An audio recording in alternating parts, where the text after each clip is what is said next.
ఇంకొక విషయం చూపెట్టాలి. ఇది గౌరవనీయులు భారత ప్రతిపక్ష నాయకులు రాహుల్ గాంధీ గారి ట్వీట్ అధ్యక్ష. వారు ఆనాడు ఎన్నికల సందర్భంగా అశోక్ నగర్కి వచ్చారు. వచ్చి వారు చెప్పారు అధ్యక్ష, ఇది వారి ట్వీట్, నేనేమి కల్పించట్లేదు, నేనేం చెప్పట్లేదు అధ్యక్ష. వారు 2 విషయాలు చెప్పారు.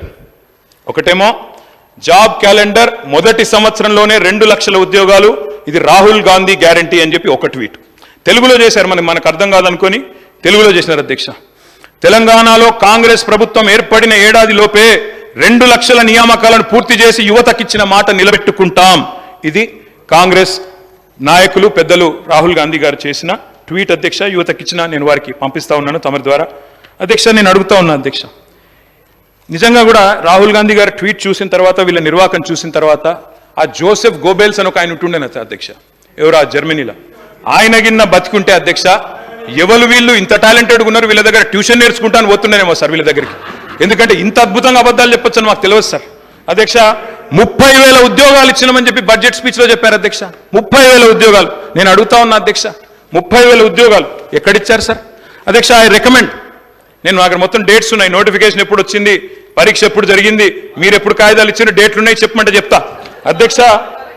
డేట్ స్టాఫ్ నర్స్ ఉద్యోగాలకు నోటిఫికేషన్ ఇచ్చింది 20 డిసెంబర్ 2022, పరీక్ష పెట్టింది ఆగస్టు 23, సింగరేణి ఉద్యోగాలు నోటిఫికేషన్ వచ్చింది జూన్ 22, తుది పరీక్ష పెట్టింది సెప్టెంబర్ 22, పోలీస్ కానిస్టేబుల్ ఉద్యోగాలకు నోటిఫికేషన్ ఏప్రిల్ 22, ప్రిలిమ్ పరీక్ష ఆగస్టు 22, ఫిజికల్ టెస్ట్ జనవరి 23, మెయిన్ పరీక్ష ఏప్రిల్ 23. ఇవన్నీ కలిపి 30,000 ఉద్యోగాలు మేమిచ్చినామని కేసీఆర్ గవర్నమెంట్లో పరీక్షలు పూర్తయ్యి మొత్తం జరిగిన తర్వాత ఇవాళ వచ్చి వీరు మేము ఉద్యోగాలు ఇస్తామని చెప్తున్నారు అధ్యక్ష.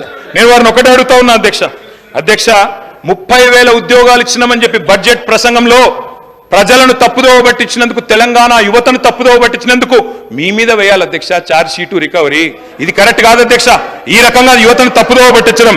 అధ్యక్ష, జాబుల జాతర పెడతారని ఆశిస్తే అబద్ధాల జాతర నడుస్తుంది. ఇంట్లో ఉన్న క్యాలెండర్ ఇంకో 4 నెలలు అయితే అది కూడా మారిపోతుంది, అయిపోతుంది. కానీ కాంగ్రెస్ చెప్పిన జాబ్ క్యాలెండర్ మాత్రం అత్తలేదు పత్తలేదు అధ్యక్ష. నేను అడుగుతా ఉన్నా, ఈరోజు ఆ రోజు అశోక్ నగర్కి ఉస్మానియా యూనివర్సిటీకి పరుగులు పెడుతూ పోయినారు.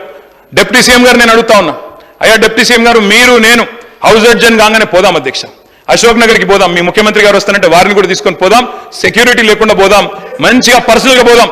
పోయి అక్కడ ఉండే ఏ ఒక్క యువకుడు, ఏ ఒక్క యువతి, ఏ ఒక్క చెల్లెలు చెప్పినా, ఒక్క ఉద్యోగం అన్నా ఈ ప్రభుత్వం ఇచ్చిందని చెప్తే నేను అక్కడనే రాజీనామా చేసి వెళ్ళిపోతాను అధ్యక్ష. ఒక్క ఉద్యోగం రేవంత్ రెడ్డి గారి ప్రభుత్వం, కాంగ్రెస్ ప్రభుత్వం వచ్చినాక కొత్తగా ఇచ్చినాము అని ఏ ఒక్క యువతి గాని యువకుడు చెప్పినా నేను అక్కడే రాజీనామా చేసి రాజకీయ సన్యాసం తీసుకుంటా అధ్యక్ష.